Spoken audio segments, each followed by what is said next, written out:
నీతి కొరకు ఆకలి దప్పులు గలవారు ధన్యులు, వారు తృప్తిపరచబడుదురు.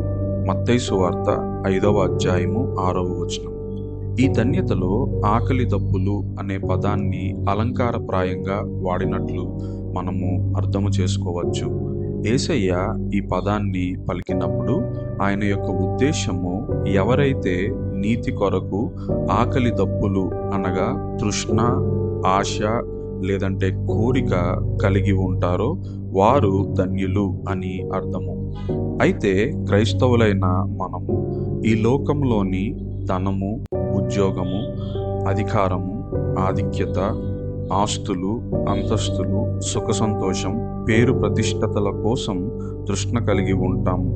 కానీ వీటన్నిటికంటే మనము పరిశుద్ధంగా జీవించి ప్రతిదినము మన జీవితాలను వాక్యములో పరిశుద్ధపరచుకొని దినదినము దేవునితో అభివృద్ధి పరచబడి దేవుని నీతి కొరకు తృష్ణ కలిగి జీవించినట్లయితే మన దేవుడు మన జీవితాలకు తృప్తిని ఇచ్చునుగాక. ఆమెన్.